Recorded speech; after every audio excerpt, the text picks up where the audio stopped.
못하고 있어요. 신뢰가 무조건 해줘냅니다. 다음에 맞서는 CJ 멤버는 아주 자유로운 플레이어죠. 이경민입니다. 네, 자유로운 영혼, 플레이마다 매번 색다른 모습을 Alright, let me just turn down the background a little bit, and welcome everybody to another English rebroadcast of the SK Planet Pro League. Man, I still want to say Shinhan Bank, I still want to say it, but no, we are now SK Planet. That's alright. Anyways, we are going to start off today with Samsung Khan versus CJ Entus, and the leading two players will be Reality for Khan against Horang2 for CJ. And I swear to God, if Khan gets 3-0'd again, I am just like not even going to cast a second series. I'm just going to go cry in a corner. So for anybody who didn't know, Khan in their last two matches, first they got 3-0'd by Air Force Ace, and then they got 3-0'd by KT without Flash or Stats playing. They lost to Action, Wookie, and Crazy Hydra. It's like, what the hell is going on? So we seriously need Khan to stop being terrible. I of course am a huge Samsung Khan fan. But anyway, so immediately when I look at these players, I'm wondering if CJ Entus actually tried to snipe either Stork or Jangbi here in set number 1 by sending out Horang2. Because obviously, you know, with Khan not doing so hot recently, January might try to grab a couple of wins in the beginning by sending out Stork or Jangbi first. Much like what KT Rolster was doing in week 1, sending out Flash and Stats in the beginning always. So they might have tried to use their PvP specialist Horang2 to snipe one of those guys, but instead he will be playing a PvT against Reality, who's not the most amazing player, but he has won a couple of key games, I believe, so far for Khan, so he's not terrible. Anyway, looks like Reality will be the white Terran in the bottom left. That would make Horang2 the teal Protoss in the top left. The map is Jade. And yeah, going back to that sniping thing, the other interesting thing though is looking at the lineups for the last 2 weeks for Khan. In both of those matches where they got 3-0'd, they sent out a random Zerg guy, and then in the first set. So against Ace they sent out Junie, and against KT they sent out Roro. And then they sent out Jangbi in set 2, and then Stork in set 3. That was their lineup for both of those matches. So, assuming they use January uses the same lineup in this match, they wouldn't have hit a Protoss in the first set anyway. But having been 3-0'd twice by less than stellar teams, perhaps they just assumed January would mix it up a bit and send out a heavy hitter in the first set. Anyways, so yeah, I think that's all I got for the player analysis. Yeah, I mean, Horang2 actually, recently, if you're interested in him, I think somebody made like a really long article on Team Liquid talking about him and his amazing building placement and whatnot. There's Mr. White Guy. Of course, we must always show the token white guy on camera. We never show the token Asian guy, because he's not really token. I'm so bitter. So bitter. Anyways, looks like some standard stuff for Reality. He's building his depot in his base, building barracks in his base. Building a depot on the bottom right of his command center, what that does is... Actually, in this position, it doesn't really do anything. Because the SCV will be spawning on the left side of the command center anyway. But usually when you do that, like if he'd spawned at the bottom right, he'd put the depot on the left side of the command center and pop his SCVs out a little bit closer. Doesn't do anything in this position though, as I said. So, in Horang2's base, gateway, core, all good things. I don't really like how he put both of his initial pylons right next to each other. In my opinion, it's a little bit better to have them in different locations, just so that you can potentially hide some tech if you want. I mean, even if you're not planning to do anything cheesy, you just put it somewhere else, and then the Terran, you know, if he doesn't get a complete scout off, he might be a little bit scared of you hiding like a Templar Archives or something like that. But you know, it's not a huge deal. Interestingly, Horang2 hasn't sent out a probe scout yet. This is a ridiculously late probe scout. Meanwhile, Reality scouted to the bottom right, didn't see anything, and decided to go cross map after that. I'm not 100% sure what the decision was there, but anyway, it looks like Horang2 is just not going to probe scout at all. Instead, just going to use his first Dragoon, and oh, look at this, doing some fancy blocking there with the Dragoon. Is going to take out the SCV, but I actually don't know if the SCV got close enough to see Dragoon range in that cybernetics core. That's actually quite important to see that. If you notice a lack of Dragoon range from the Protoss, that usually means he's doing something silly like a DT rush or a proxy Reaver or something like that. But yeah, so I think that, just looking at the minimap, I think the Dragoon's heading to the top right now. I mean, Horang2 has no idea where Reality's base is even, and it looks like he's just going to make a row of pylons here. Of course, Horang2 is known for having really good building placement. Well, that's one of the things he's known for, besides having stellar PvP as well. But I don't know, having all those pylons in the same place just makes me not very happy. It's not a big deal, he doesn't have to make that many buildings yet. And ooh, look at this! Reality getting a few free shots off on that Dragoon, taking advantage of that high ground there. And looks like the first siege tank is out now for Reality. It looks like he's doing some kind of FD, fake double attack here. Just going to make 6 Marines, a siege tank, and he's going to rally Vultures with Spider Mines to help out the attack. And just get a safe expansion behind that. And he's playing against a 1-gate expand, so you know, the FD shouldn't do too much damage as long as Horang2's Dragoon control is any good. But it will allow him to kind of push the Protoss back a little bit and take his expansion safely. He's actually playing quite cautiously with these Marines and the tank, and he's just going to lay the mines defensively. That's actually quite interesting. I mean, he saw only 1 gateway in the base. I'm not sure why he needs to play so timidly. Against only 1 gateway's worth of Dragoons, you can just move out with the FD and push him back a little bit. I mean, the Observer is still a wall away, and looks like a second SCV is going to get in here. It saw the probe transfer. It's going to see still only 1 gateway, so he's going to know exactly what Horang2 has done here. And, I mean, I guess he's just content with sitting back for now. Looks like, oh, that would certainly explain it. He's actually gone for a very fast third command center. Look at that, he's at 37 supply right now, and he's already building his third command center. His natural command center isn't even finished yet. Wow, this is an extremely greedy build from Reality. Oh my goodness.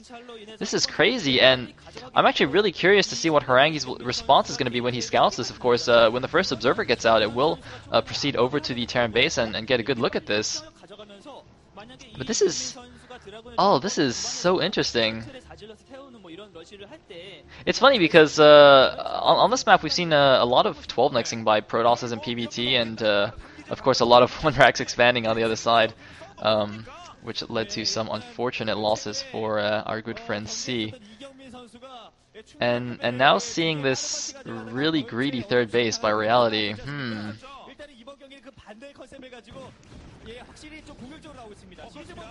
Anyways, looks like Horang2's going to actually use the Observers with the Dragoons. Allow him to clear some Spider Mines in the middle and move out a bit. But, uh-oh. Is he going to be able to do anything here? This is actually a little bit dangerous for Reality. Uh-oh. Uh-oh, looks like Siege Mode was a touch late here. Oh no, the Dragoons are closing with the Siege tanks. Reality could just die right now. The bunker is not quite finished. It looks like Horang2's just going to pull back, actually. I'm not sure he should have done that. I think he just could have pressed the attack here and or maybe just like run the goons straight past or something. But Reality losing his first 2 siege tanks after doing such a greedy build, this is a terrible position for him. Well, no, actually that's not really fair. It's not terrible yet because Horang2 hasn't really taken advantage of the fact that, you know, he's got like that Reality's got like no units. But yeah, he does see the third command center now, so he's going to deny that.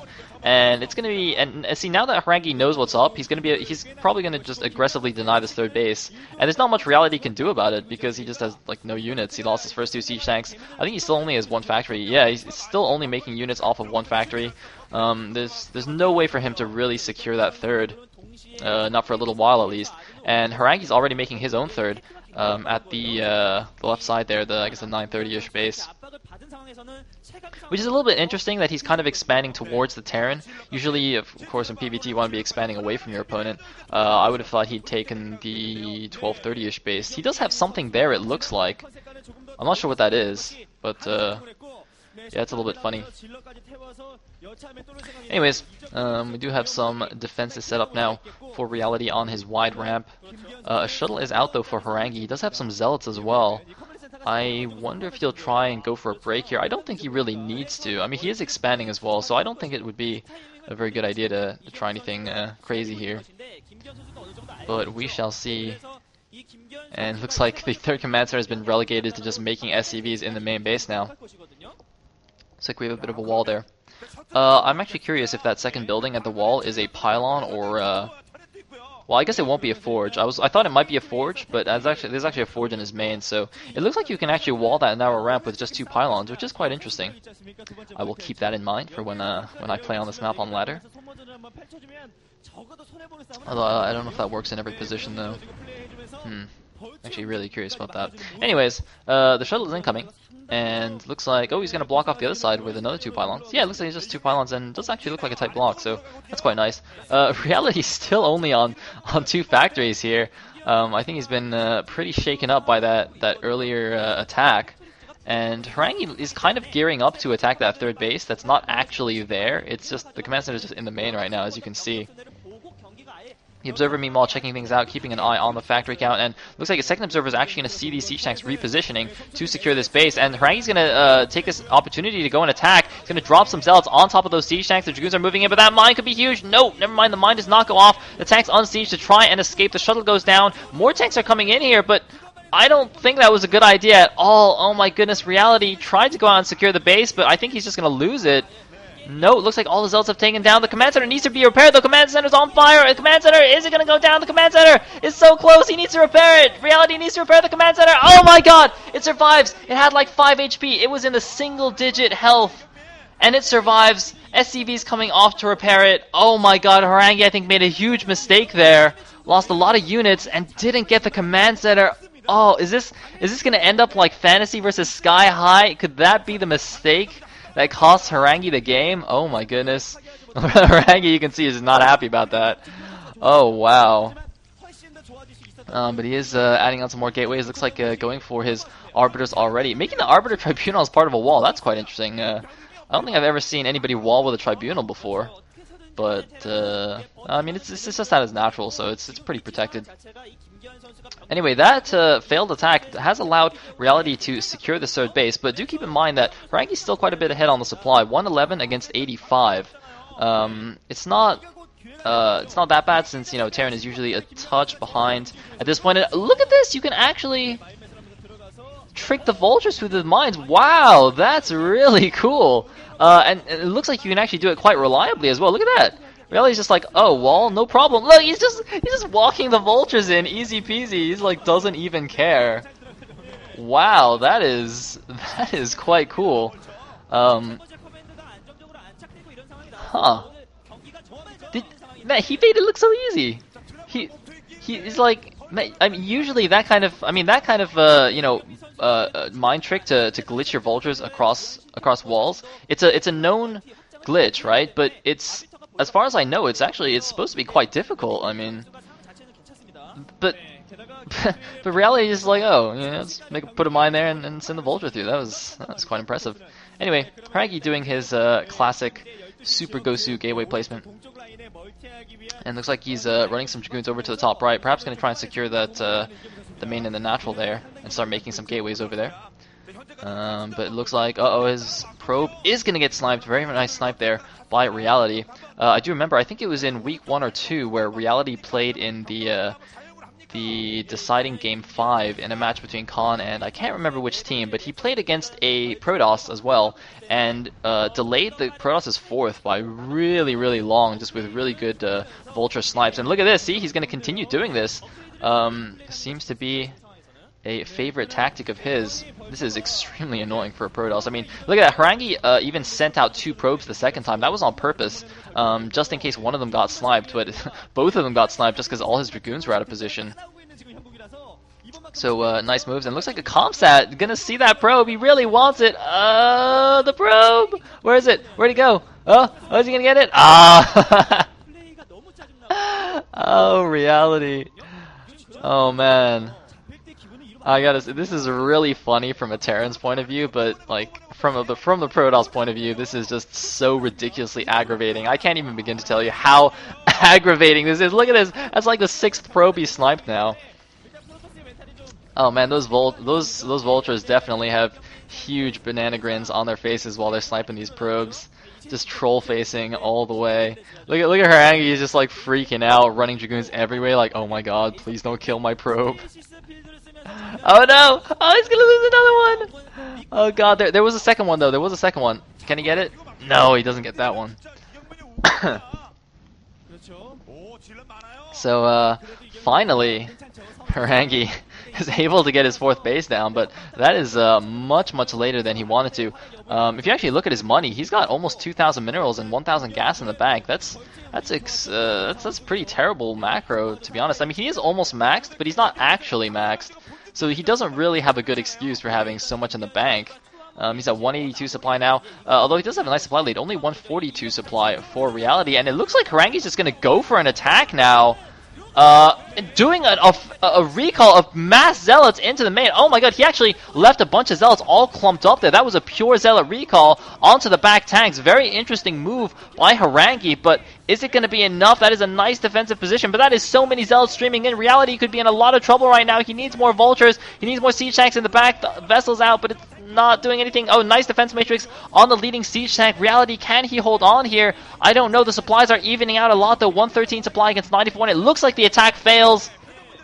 It looks like Reality will barely hold. That was such an interesting attack by Horang2 there. That was actually really cool. I mean, usually Protosses go for the stasis first. And you know, trying to like stasis groups of siege tanks, but doing that kind, I mean, and doing that kind of offensive recall, and you can see that he actually planned to do that. It wasn't just like a last minute, oh, let me try this out. He actually specifically had a like a really packed group of zealots ready to recall. So that's a very interesting tactic there. And it was quite effective at breaking the line, but just wasn't quite enough. But Horang2 does have quite a few gateways remaking his army, but not like the insane endgame macro where you have, you know, 30 gateways at two different bases. I think he still only has 12 gateways. Well, I say only 12 gateways is still quite a few, but yeah, I don't know if that was really worth it. I'm wondering if he was kind of goated. Whoa, he's actually got 3 forges upgrading. That is quite unusual to see in any matchup. I mean, usually in PvP and PvT you can get it. You can usually just do with just 1 forge, at least until you get a few more bases up. In PvZ sometimes you see people get the faster 2 forges, but to get triple forges in a PvT is kind of weird to me. I mean, the armor and shield upgrades really are not particularly useful against just the high damage per shot of the siege tank, so I don't really think that's... I don't know, I personally wouldn't do that. I don't really see the point of that, but, you know, Horang2's probably better than me, so we'll trust his judgment on this one. Anyways, looks like Horang2's kind of double expanding now at the top right, taking the main and the natural there. A couple of vultures gonna run in and see what's up. Ooh. So reality now, the supply counts are still in Horang2's favor, 174 against 140, and he's also double expanding, which kind of forces reality to make a move before those get up and running. But with such a huge supply difference, it's difficult for reality to push. Although, was that a trapped Dragoon just now at that top gateway? I'm pretty sure that was a trapped Dragoon. Anyways, oh yeah, I was making a point earlier about that attack when both of them were on 3 base, and then Horang2 did that fancy zealot recall. I wonder if he was goaded into that by just the constant vulture harass on those probes that were trying to make nexuses, because I know a lot of times, you know, when that happens, the Protoss player just be like, okay, screw it, I'm just gonna go kill him. Even when it might not be the best idea, and it might not necessarily have been in, you know, what they were planning to do. But anyways, looks like Horang2 is about max now against the 162 supply of reality. That is quite a lot of mech, but the supply counts would indicate that Harangi's army should be bigger. Whoa! What? Alright, so instead of killing the gateway to let out the Dragoon, he instead just kills the Dragoon. Traitorous Zealot. Killing... Oh man. A dead Zealot becomes a Dragoon, only to get killed by another Zealot. That is such a sad story. Anyway, Reality is slowly creeping out right now, but oh, looks like we have a recall at the natural, a double storm there on the SCVs, a bit of a mistake. Oh, he targets down the armory. The second army is getting taken down as well. The units are being pulled back, but this has done, I think this has done more than enough damage. Taking down those two armies is actually so crucial. The Terran is now stuck at his 2-1 upgrades against the 2-1-1 of the Protoss with his triple forges. And look at this, a huge traffic jam there at the natural. Even an Archon has been morphed from those two Templar that stormed the mineral line. Of course, that double storm was a mistake. Storms do not stack in the damage, so just accidentally clicked both of those and stormed. And, well, it looks like, although having crushed that attack, Reality's now going to move out, and this could be quite effective. A nice EMP on the Templars and the Arbiter there, and Reality is actually the one with the supply advantage right now. 159 against 157. It's very, very close. They're neck and neck in the supplies, but Reality's pushing, and Harangi's gateways at the top right are not up yet. I mean, he does have 1,000,000 gateways in his main, though, with his trademark amazing gateway placement. And, oh, nice storms on the clump siege tanks. Is it enough, though?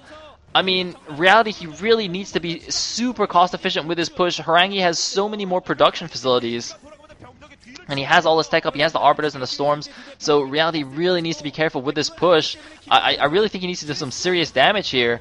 I think I see an SCV on the minimap moving out to take a fourth, but this push needs to work to keep that secure. It looks like a lot of Zealots are coming out now. A nice storm. Oh my god, everything is clumped. Huge storms on everything. Oh, Reality just bunched up all of his siege tanks. They're not even sieged right now. Oh god, more High Templar coming down, just going to storm everything, doing a nice little tank split right there, but still going to lose or take a lot of casualties. And the Terran force has been whittled down greatly here. I'm really scared for Reality. I think the overwhelming gateway count of Harangi is just going to crush this. The Terran really needs a decent core of siege tanks to be cost efficient, but as you can see, the Zealots are just closing with the siege tanks right now. The vessel is spotting out everything, but that's just like allowing the tanks to splash each other. And both players have actually gone sub 100 supply now. 84 supply, no, 82 supply for Reality. No, Harangi just goes up above 100 again, but both players just annihilating each other's forces, and it looks like now the Zealots are closing with all the siege tanks, and the last remnants of the push are going to get cleaned up by Harangi. Reality is in a lot of trouble now. Harangi looks a little bit concerned. I'm not sure why.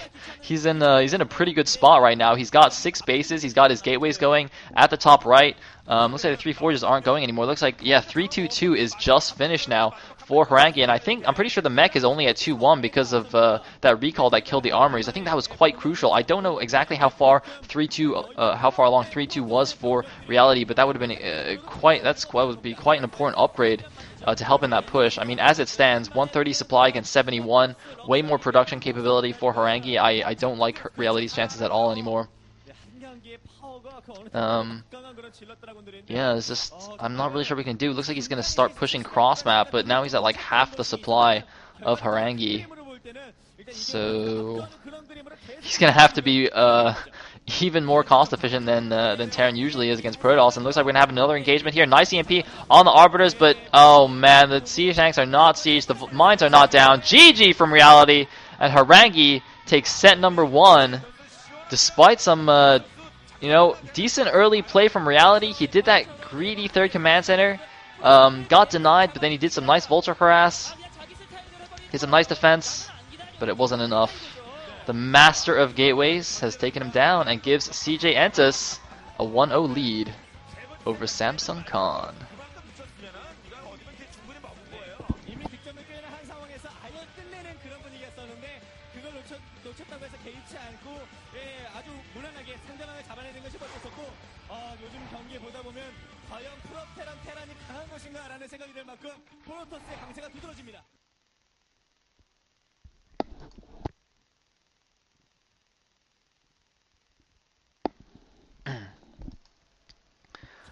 Ladies and gentlemen, welcome back. We are in set number 2 of Samsung Con versus CJ Entus in the SK Planet Pro League.